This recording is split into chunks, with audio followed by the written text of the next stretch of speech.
Hi, I'm Jennifer Lynn.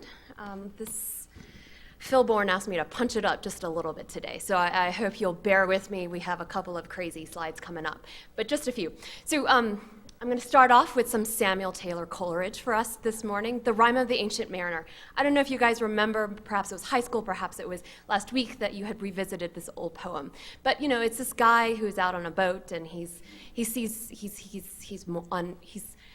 lost in sea, out in sea. And basically there is this infamous line that says, "Water, water everywhere, but not a drop to drink."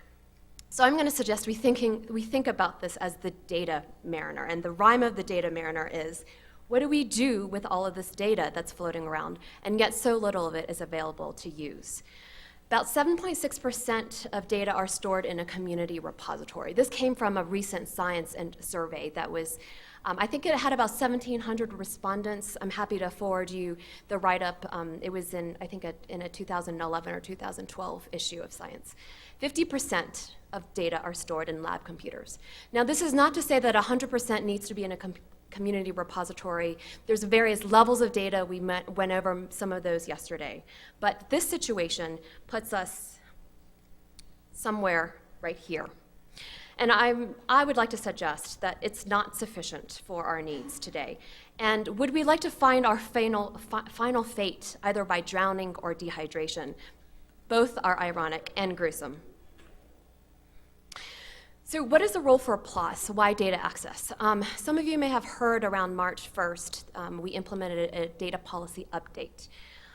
Why data access? Why is it important for us? We are an open access publisher, and we were thinking open access means immediate and free access to any published written narrative about the research. But it in itself is not a complete way of providing open access. Full open access, in fact, means access to the full data underlying the articles, making it possible for the community to ask questions about reproducibility, enabling reusability. Also, why open access or why open data? Because our previous policy asked people to share, but we didn't enforce this in a transparent way. So we came up with this new policy. Basically, the only update is that upon submission, we require authors to make all data underlying the findings described in their manuscript fully available without restriction, except for approved exceptions. When you submit the manuscript online, you have to provide a data availability statement specifying which those data sets are underlying the manuscript, and the final statement will be published with the article when accepted. Failure to comply may affect decision to consider or publish the manuscript, and if after publication we find out from the community that researchers cannot obtain the data, PLOS may publish a correction, contact authors, institutions, and funders, or in extreme cases, withdraw publication. The path to this final policy was a long year and a half of talking to the community. We weren't going to do this alone, but we did feel that it was something that we needed to do. There are a lot of things that we don't know yet, right? Many of these things are getting worked out amongst many of the organizations, some of which have been named over the past 2 days, some of which have yet to be really kind of delved into. Things like citing data, things like funding for costs of sharing data, who determines who can access private data, what does it mean to actually preserve the data in the future, for how long, what do we do with clinical data, patient confidentiality, et cetera. So the role of a publisher, we're trying to think of it in a broader sense as a new social contract. I think that term has already been used by a few people. This is basically a metaphor for how we build a vibrant research ecosystem. And this contract is amongst funders, research institutions, data centers, repositories, researchers, policymakers, technology providers, et cetera. It's an agreement based upon shared principles about data preservation, discoverability, measurement, and basically that data sharing must be a fundamental practice. But it's also about collective ownership, in recognition that no single entity, even large bottom-up governance and infrastructure organizations like what NDS will become, or even a single stakeholder group can contain all the perspectives to be able to serve as the decision maker for the space. Just to wrap up, we hosted a meeting in early February. This meeting asked the question, which is a somewhat twist to the original ones, what should other people do, what should we do in a vacuum, completely disconnected with other stakeholders, but this was meant to recognize that publishers play a role within this larger stakeholder, and we should all work together. We should be publishing the final results pretty soon, but this is a sneak peek to the 8 top-level recommendations. Thank you. Okay, we'll now hear from Kenneth Moore from IEEE.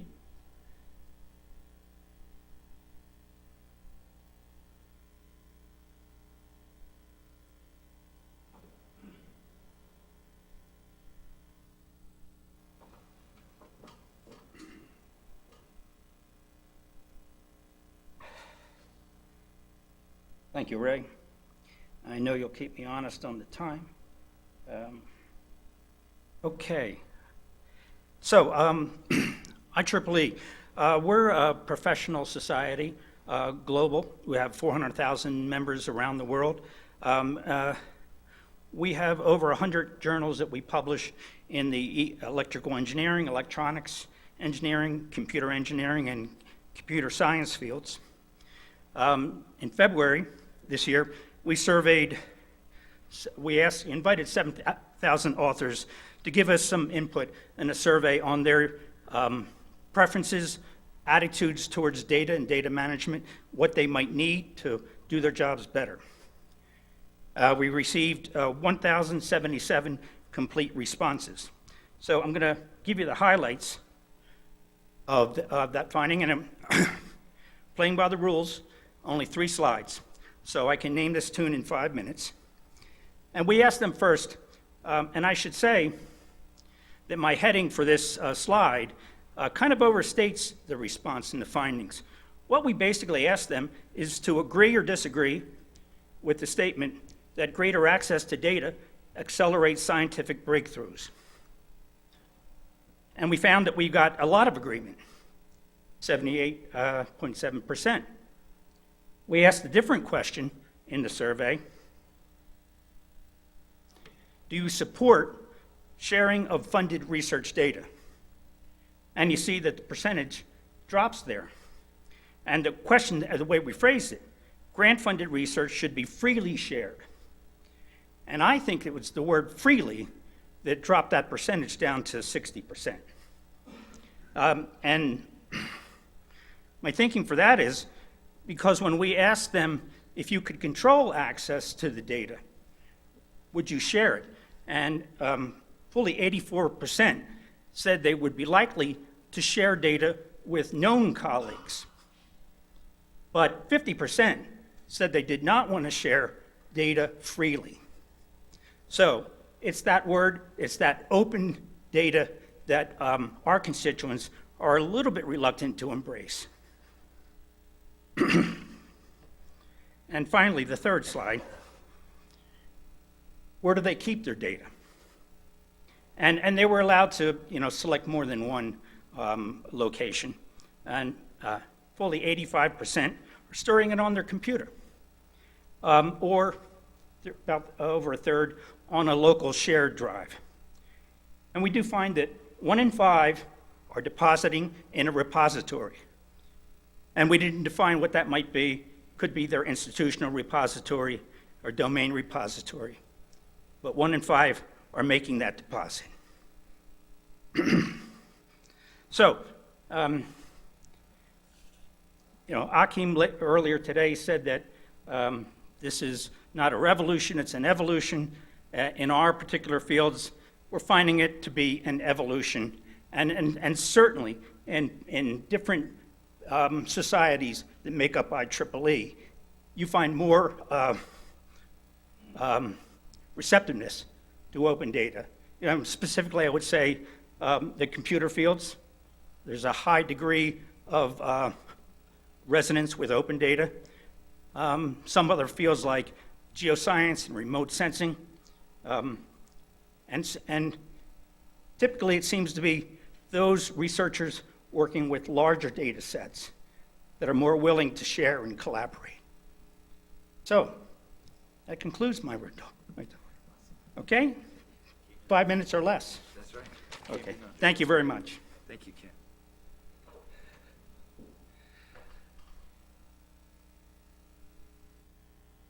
Next, we'll hear from Dan Hall.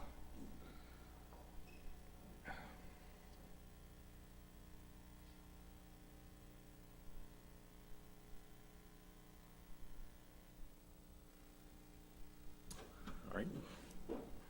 Thanks for your time today. So I am the manager of the National Database for Autism Research, which is, I'm hopeful that the NDS will ultimately be able to support. It's a little bit different use case than what I've heard before. But NDAR, not NCAR, National Database for Autism Research, is a federally funded and supported repository for autism research. It came into existence in 2006. Because it's autism, we've worked all the NIH policies to essentially require data sharing. All data is shared in NDAR, or we like to make that happen.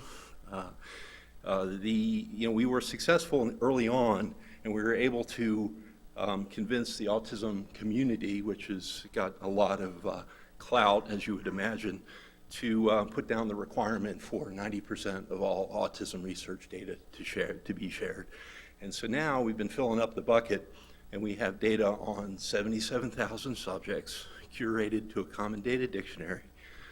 We have 400 terabytes of data in the cloud and are now defining experiment definition for EEG, eye tracking, functional imaging, and are now aggressively going after exposure type data. We can do this to a harmonized and curated data dictionary where if we don't have the actual assessment, we ask the investigator to give it to us. We curate that. And so we have a data standard on autism research that makes up 60,000 data elements. So we're also federated with Autism Speaks and other funders. So there's one place to go to get all this autism research data. Investigators share as the study is ongoing, and then at the end, we expect them to share on their findings, which is one of the things I want to talk about here. So, we're pretty close. No other research community out of rare diseases, other than rare diseases, has even 10% of their data shared, and we're at 90%, and we think that this is the wave of the future. So, because it's autism, we've been able to progress this type of thinking. And we are close to that 90% mark. So we have all this data. We're getting a lot more. We have lots of genomic data, lots of imaging data, and we're doing a lot of computation in the cloud. But for our input here, and the point I wanted to make to the NDS is that we expect to share our data, or when someone publishes a finding in autism, it must be reproducible. It's very important in autism.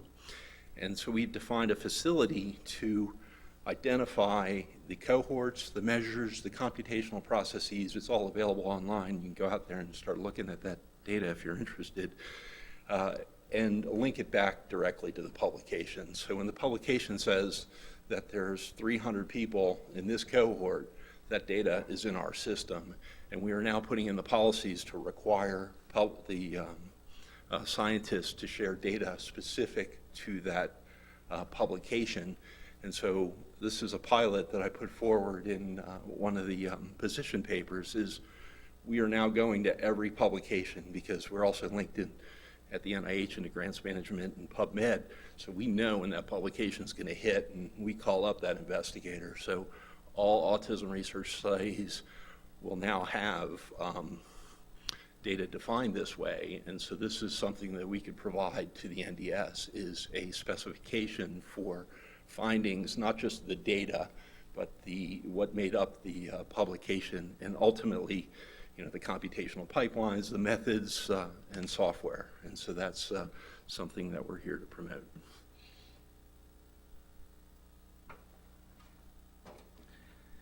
Yes, don't forget that they have a position paper on the website, so, okay, we'll now hear from Aaron Robinson.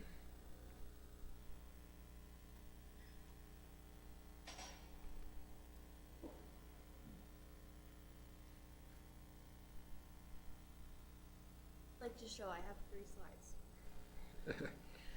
Hi, I'm Erin Robinson. I work for the Foundation for Earth Science, and today I'm talking about making science data infrastructure a first-class citizen, and I was happy in my group this morning that that came up. But I got to science data infrastructure actually through long-range hemispheric transport of aerosols, so things like fires. And fires need a variety of different kinds of data, things like fire pixels, surface chemistry, and satellite data will give you the geospatial dimension of the smoke. All of this is coming from a variety of different sources and a variety of different providers, different formats. And so I faced these hurdles. And I want to point out the year here, 1989, from an Academy report, that the user can't find the data. If they can find, they can't access. If they can access, they don't know the quality. And if they know the quality, they can't merge them. And so my research then became finding and accessing. And I did this through working with the ESIP Federation, which many of you may know of. And it's this broad-based community that comes together as a network around these technical topics. So first I was there working on air quality, and now I manage the community, reducing the barrier to collaboration so that people can more effectively engage. So I think interoperability, when we think about it, it really has a stack. And we've talked a lot this week about software and the data sharing standards and services that would come. But ESIP is this kind of a special thing that it really connects at this humanware level and the people and doesn't build infrastructure. So this, sitting in this position that I'm in, I've seen these tensions around science data infrastructure. And the first one is new questions like mine that needed distributed data versus old questions where people already had their data and their processes in place. The next kind of tension I see is the infrastructure versus science budget tension. And this, it's all lumped into the science budget. We know that flat is the new up. And what we're seeing is that there's this pull of, I want my money to go to infrastructure versus I want my money to go to basic research. The next tension that I see is between technologist and scientist. And I think most people in this room identify with e-science, but there's a skills gap, and groups like Software Carpentry are trying to empower scientists to understand the value of the data infrastructure so they can leverage it for their work and become more efficient.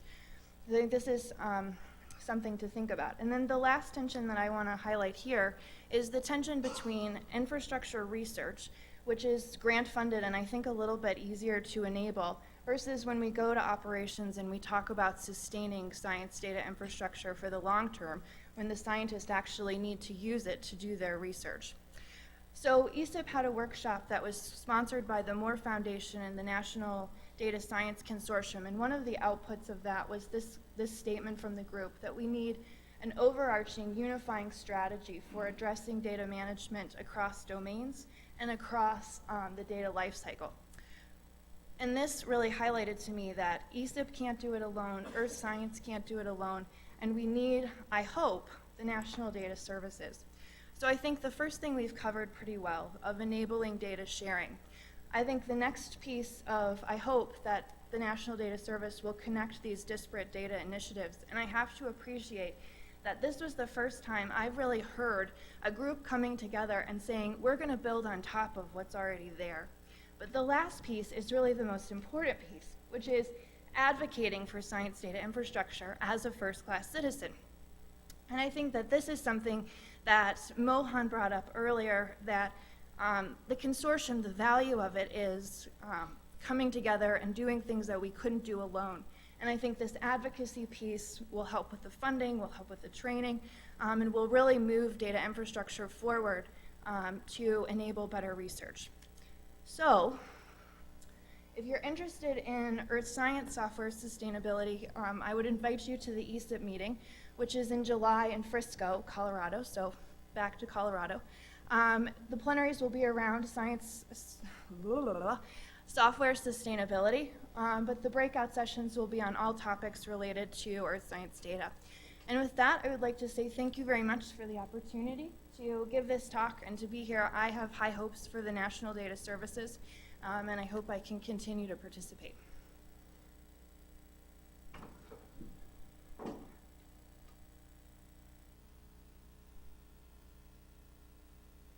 Okay, we will next go to Kathy Davidson. Yes.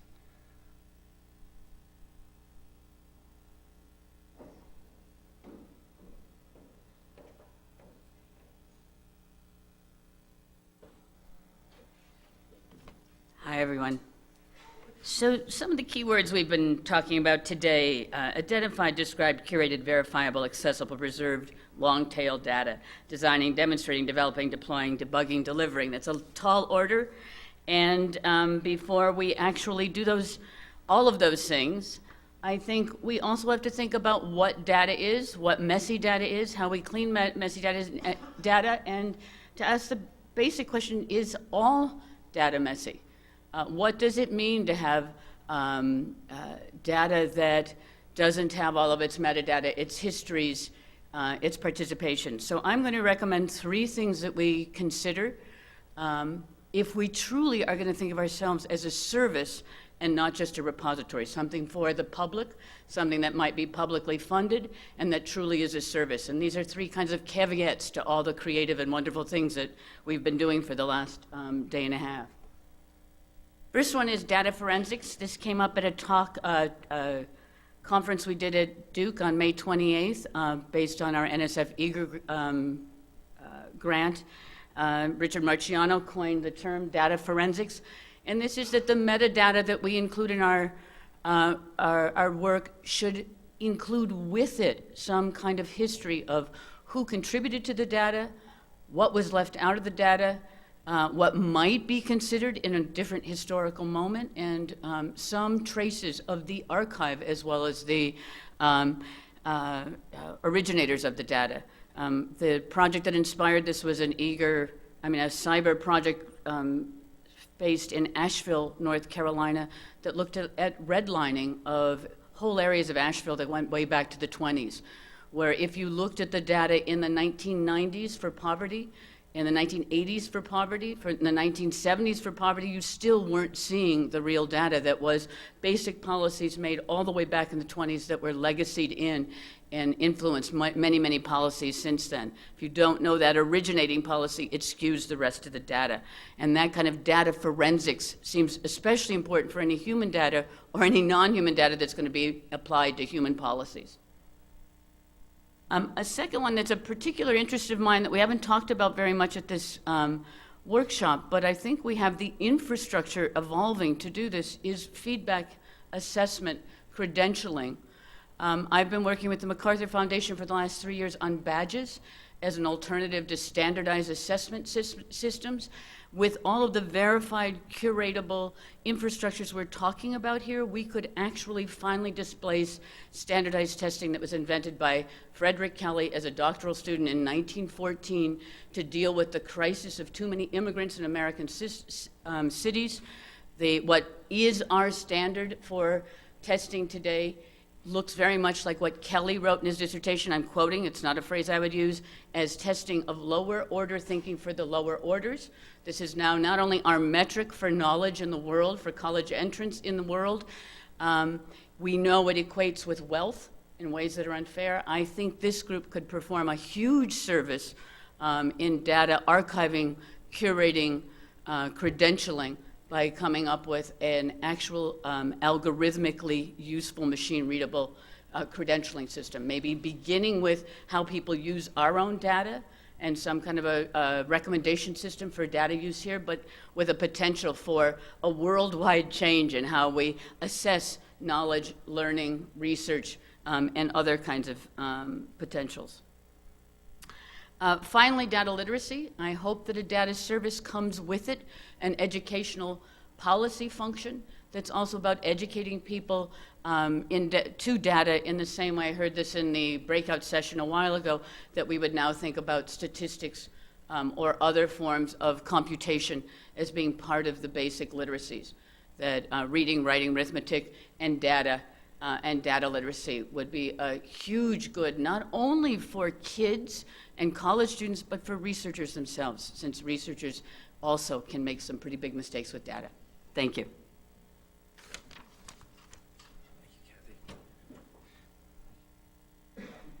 Okay, now I'd like to call on Dane Morgan. Going to tell us about the Materials Genome Project.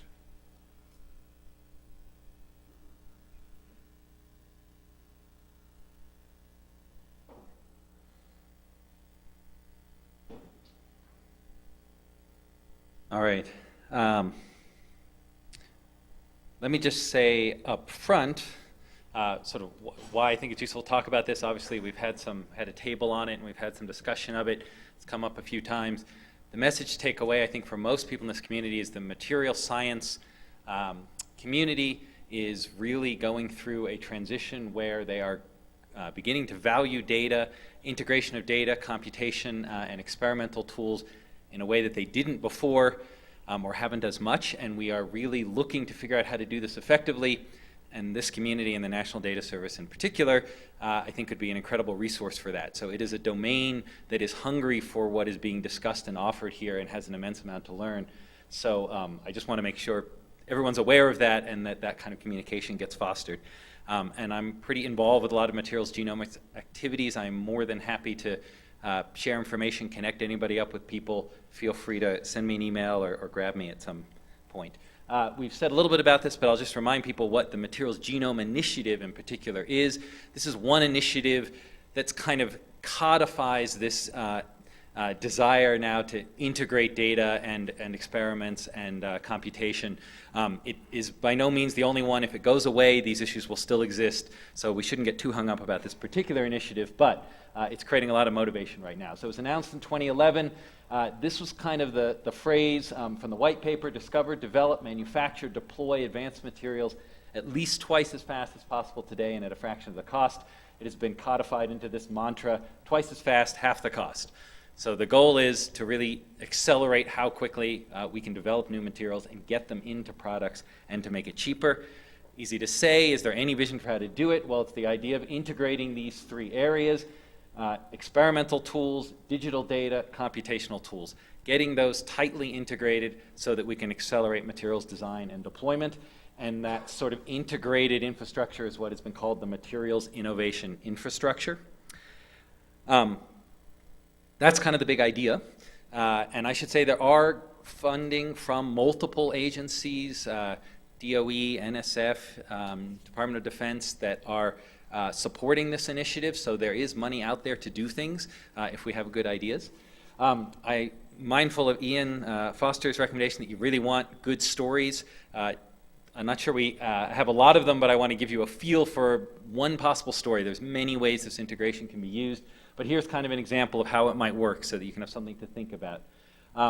You might do an experiment. This is a picture of a 3D atom probe. It creates a snapshot of about 100 million atoms in 3 dimensions for a material, literally the atomic structure in front of you.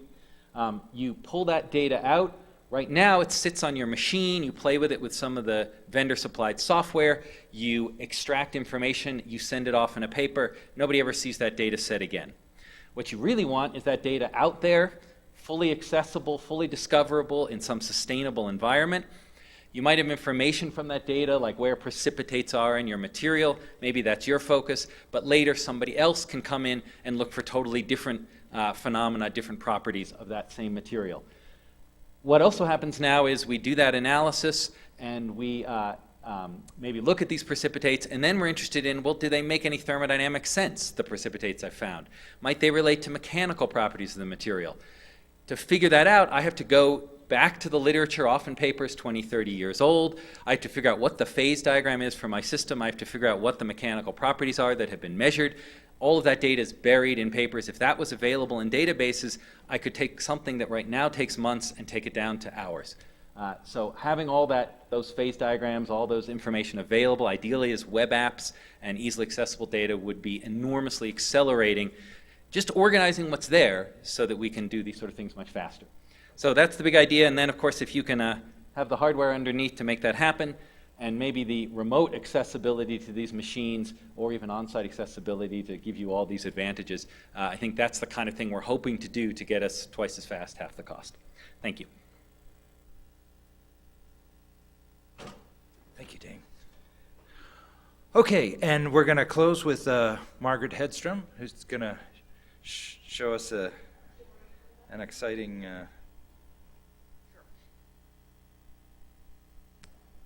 video here.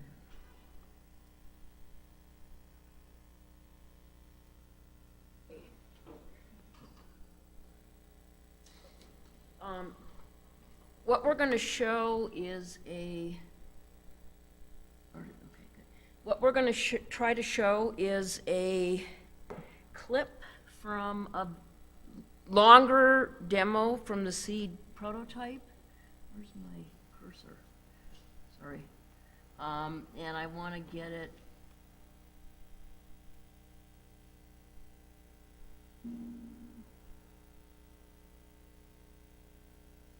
This? Okay, it's really small in here, that's all. 20202. Thank you. That's probably good. What we have in the what we have in the demo is just showing you some of the functionality that we have already prototyped in Seed, and as this thing is moving along, I'm just going to talk a little bit about some of our thinking behind it. So we've taken a repository that was developed by about 1.5 terabytes of data, 500,000 files. We're dealing with the long tail. That's who we're trying to serve. And we're trying to do that by providing very low barriers to entry into a repository. And we're just kind of showing you right now what the interface looks like, where you can drag and drop a file. We have, for this community, enabled some georeferencing of data. We automatically extract a lot of metadata. One of the things we're working with the sustainability science community, and we want really low barriers to entry. So we're making things very simple. We don't require any kind of specific metadata. We don't limit ourselves to specific file types. And we're trying to provide some very basic tools and functionality that make it easy for people to work with their data in a collaboration space, for starters. So this is an example where someone has a video. They can share it. They can launch the video from inside their collaboration space. They can explore that video in the context of collection and related data. On the side, they can add tags. We've got some of the extracted metadata. And we have this concept of active and social curation. So curation is not a step in the process. Curation is a continuous improvement process that starts from the very beginning. It's done by lots of people. There are micro contributions, and we want to enable those micro contributions. We don't want to say exactly what they are or what they have to be, but the whole idea here is to take advantage of the inherent self-organizing behavior of groups of people who want to share data, so they have a common interest in its quality. This is how we relate data to a research network. So this is how we're using Vivo. We're putting DOIs on the data and on related publications. And we're thinking of the research network as one of the ways for discovery. So if I am a person who's published papers in a particular area, and I have data, I want to find related publications, I can use the networks, the connections between people, data, and publications to do some of that work. I think, let's see, what time 5, okay. So this is one piece of it. This is the connections between what we're calling the active content repository and the research network. I am gonna, because for the sake of time, just skip ahead and show you what we have going for deposit into repositories. And I need to get to 957. Perfect, okay. So when a researcher's ready to publish their data, or research group, they can, you going again? Okay, good. We have an automatic process where they can push a submit button. This is what it looks like to a curator on the other end who is going to decide whether to ingest this material into their repository. We're using Bagit as a protocol that does things like virus checking and bundling together the necessary data and metadata. The curator can add additional kinds of metadata if they want to. Like in this particular case, adding the FGDC standard metadata to it. And as we're going along here, some of the properties, this is the matching mechanism that we're talking about that could be used to find the right place to put this.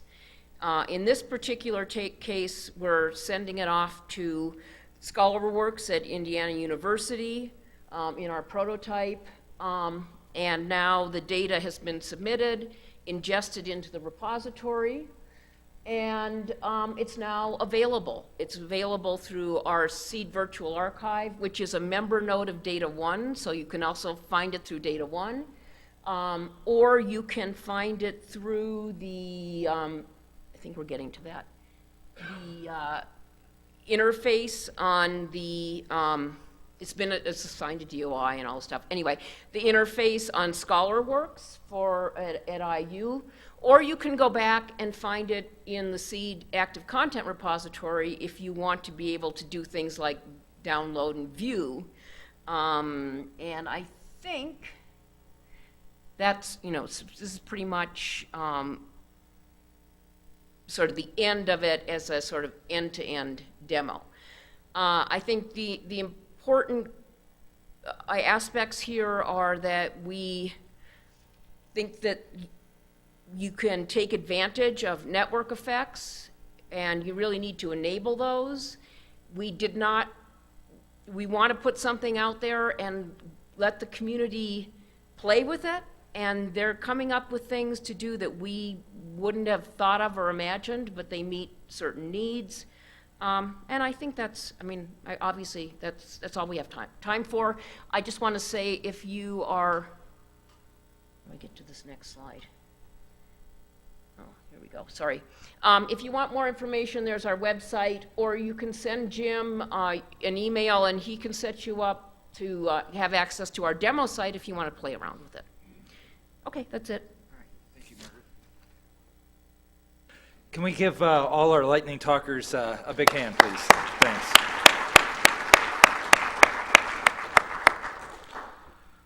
Okay, so we're going to take a break for lunch, and we're going to shorten your lunch by 15 minutes so that we can get back together here at 1 and figure out what we learned at our tables and try to map out the next steps. So enjoy your lunch.